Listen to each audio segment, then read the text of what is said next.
Do you know what those things outside are? Wait, I think I hear a vehicle coming.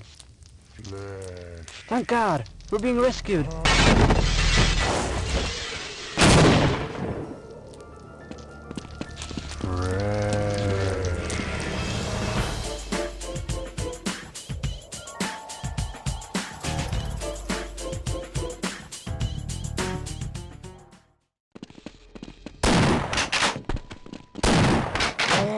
They Hunger is a Half-Life mod developed by Black Widow Games and released episodically from 1999 to 2001. In total, 3 episodes were made, making it into something of a trilogy.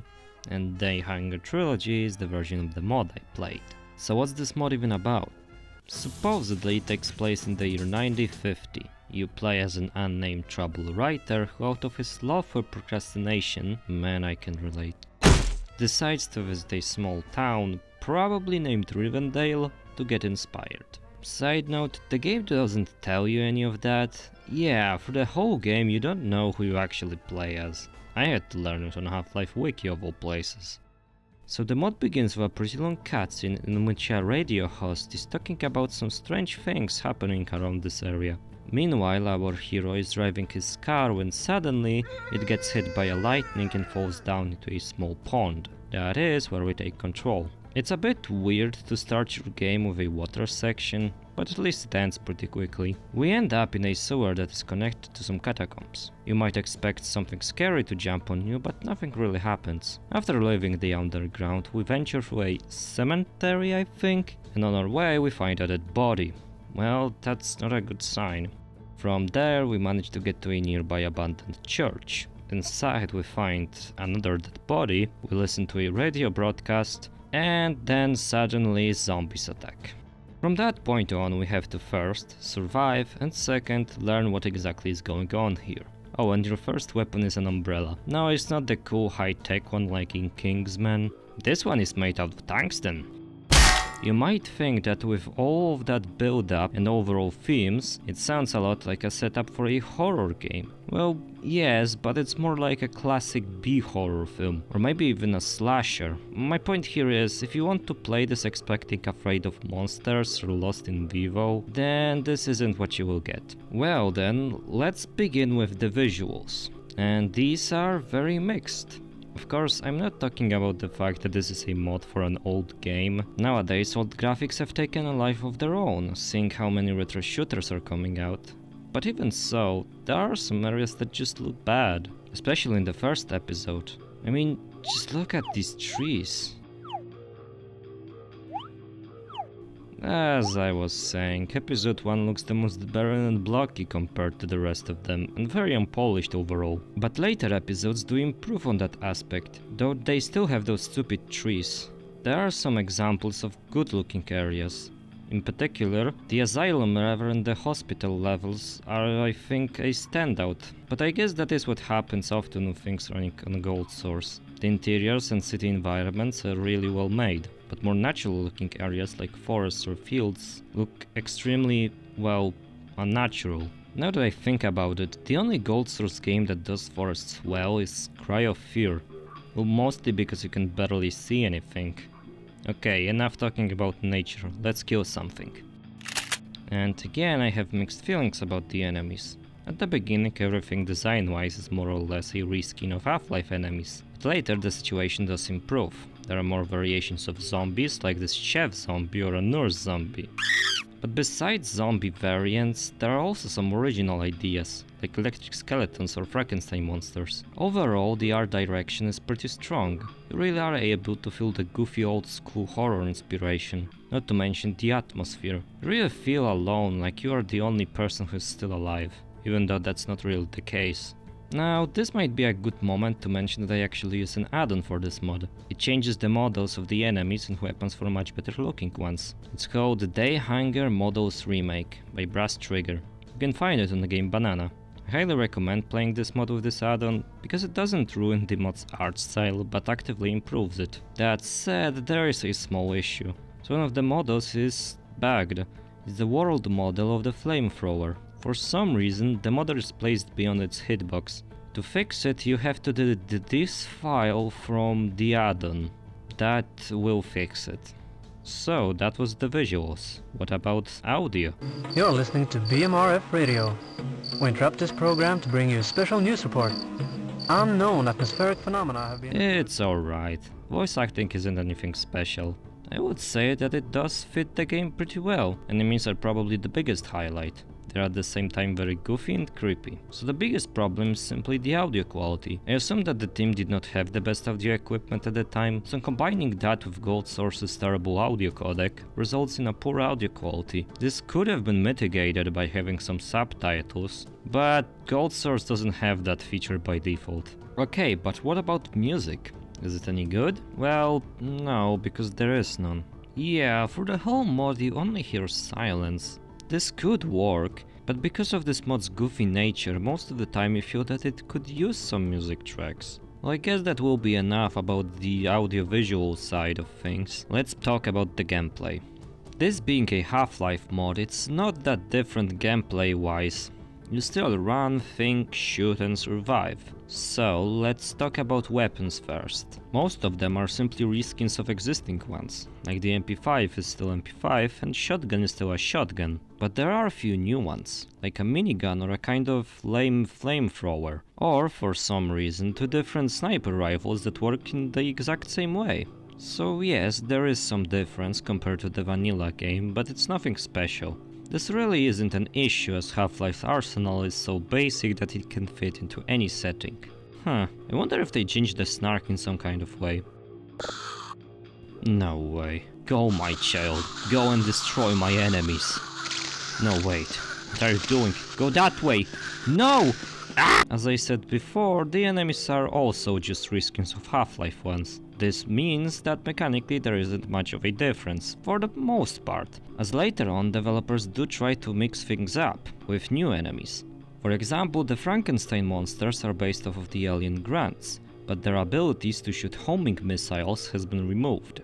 We also get to fight zombified versions of animals, like chickens, dogs and bulls, who again are modified enemies from the base game.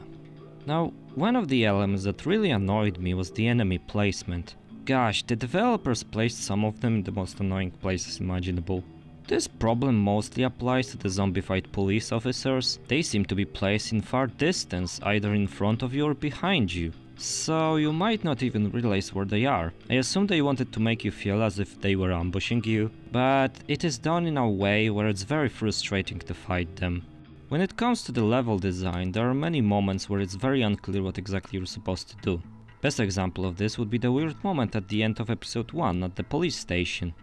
You enter it from the back doors and there is no clues as to what to do next. What you need to do was to shoot a button to open the door. Now, this might not sound like a big deal, but the game didn't teach you that mechanic. And if you didn't know, in vanilla Half-Life there isn't really a moment where you have to do something like this. But there is another, even more bizarre part. At the beginning of episode 2 there is a moment where you can see zombified police officers closing a gate that you need to go through. First thing you might do is take a police officer who helped you earlier and start shooting the police officers. But for some reason he will also start shooting you.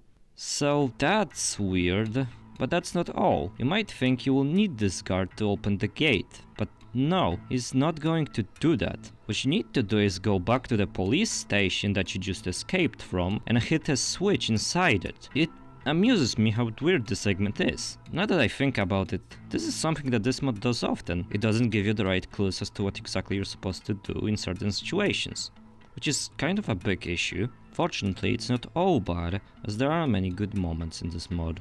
My personal favorite is probably the whole Asylum segment in episode 2. At first, it's one of the more quiet moments in the game, slowly building up the atmosphere. I guess it's the most horror this mod ever gets. Then it changes into exploration of the whole facility, slowly unlocking new areas that bring us closer to finding out what exactly is happening here.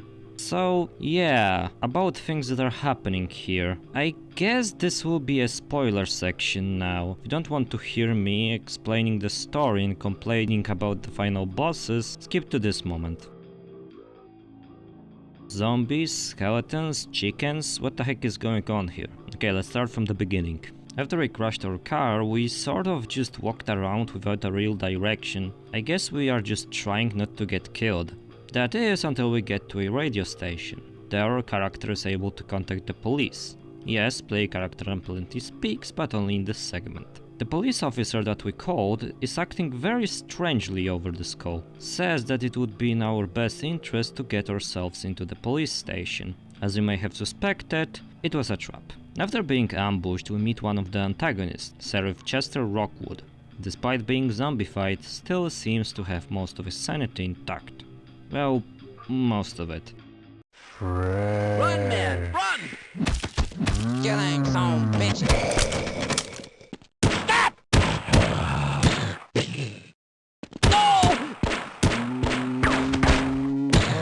Shortly after being captured, we are rescued by some police officer, and once again we begin our journey without a real destination, until we end up in Rivendell Asylum for the criminally insane. After breaking in, we first explore a mansion. There we can learn what mostly happened. So basically throughout this whole asylum you can find audio recordings that give us a bit of a background as to what exactly is going on here. But thanks to lack of subtitles and the beautiful gold source audio codec, I couldn't understand most of these recordings.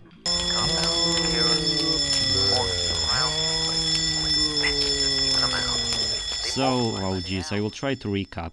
There was this guy named Dr. Franklin who was the administrator of the raft key. As far as I understand, he, together with his assistant Alfred, discovered some sort of mysterious fluid underneath the asylum. Apparently this fluid was able to bring back the dead into some sort of state of half-life. Get it? Half-life? Like the game? I didn't come up with this, that's the actual line from this mod. It's pretty clear that this fluid had some bad effects on the doctor, to a point where he starts to conduct experiments on his patients. Some very odd experiments at that. It's not clear what happened next, but I assume that Franklin has poisoned the local water supply, which has caused the zombie outbreak. He also, in the process, poisoned his best friend, Officer Rockwood. So that's the recap. I might have got some details wrong, so don't quote me on this. After learning all of that backstory, we meet both Dr. Franklin and Officer Rockwood doing some experiments, which involved making Frankenstein monsters. We manage to kill one of the monstrosities, but immediately after that another one appears and begins to chase the doctor. We also go after him and start a fire along the way, until we reach a closed gate that needs to be blown up, which we manage to do just fine, but in the process we get caught up in the explosion as well. Thankfully it turns out that we are alive, somehow. Wake up in a hospital that we need to get out of. After retrieving our trusty umbrella, we manage to escape and we begin another journey through a canyon, some farms and Stonehenge. But eventually we get our ass back to the burning remains of the asylum. I assume we wanted to use one of the trains to get out of the city, but we get captured by Rockwood. And then we get transported to the Stonehenge for some reason, where zombies try to reenact the final scene from the Mystery of the Druids, and they also talk about race supremacy. So it is like the Druids. But then the military arrives and blows the shit out of zombies and Rockwood. As a side note, I want to say that the soldiers didn't come out of nowhere. They were teased in previous episodes. Unfortunately for us, the soldiers were given orders to shoot anything that moves, because it might be a zombie. So that includes us. This time we need to go back to the first farm, and from there we get to a train station. We hop on a train and hey, we are back in the asylum. Now we get inside the asylum and meet up with Deputy Jerry Hoops. Fun fact, this isn't the first time we're hearing from this guy. He actually left some tape recordings on our way, but I didn't know that until I read it on Half-Life Wiki, because this mod only has like 2 voice actors and I couldn't tell who is who in these goddamn voice recordings. He tells us that he can help us escape in a helicopter, but we need to help him first by opening the hatch of the underground hangar. So we go do that, but along the way we learn terrible truth. Not only did Rockwood survive, but Dr. Franklin as well. But now he has a brand new cybernetic limbs. Hey, remember that this mod takes place in the 50s? Also, I didn't mention it earlier, but in an underground cinema, don't ask, we can watch a video where Dr. Franklin talks about world domination. So yeah, they notice us, so we skedaddled out of there until we reached the helicopter. And after opening the hatch, we have the first boss fight, the zombified cyborg Dr. Franklin. Now we finally can talk about the bosses, and let me tell you, they both suck. The Cyber Doctor fight is so annoying, because you're stuck on this helicopter that moves consistently and you can't get a good aim at him. But the worst thing is that the guy is a reskin of an alien grunt, which means he has those stupid homing missiles. But hey, at least we get drugs. Pretty cool, right? Please remember that drugs are in fact not cool and they will ruin your life. Unfortunately, this isn't the end, because after we manage to defeat him, there's another boss fight. While in a helicopter, first we need to defend ourselves from a horde of soldiers that is trying to stop us. And then Sheriff Rockwood decides to give us a chase and starts blasting at us. So we need to get rid of him. Now this sounds simple, but first, there is nowhere to hide when he is shooting at you. Second, you will probably run out of ammunition before even fighting him. I don't know why they didn't just give us a minigun with an infinite amount of ammunition for some kind of final hurrah or something, but like, no. So yeah, at the end there is a boss rush that is bizarrely difficult. I will tell you, I played this mod like 5 times and only one time I managed to finish it without cheating. I don't know if I just suck or what, but I'm pretty sure if I had to use cheats 4 out of 5 times to finish this game, then there has to be something wrong here. So that was They Hunger. Is this the best Half-Life mod ever? No. But is it bad? Not really. I know I talked about a lot of negatives regarding this mod, but it has some really cool moments and overall it played pretty well. I will say this, unless you really like Half-Life's gameplay, I don't see why you would want to play this. Enemies are a bit different, but the level design is often confusing and not thought out well. Plus, the story isn't anything to write home about, and it also doesn't end on a high note. But hey, if you liked Half-Life's gameplay, like really liked, I think you will find a lot of to like here. So, my final verdict is, and I give it this sticker of a lemon out of 10.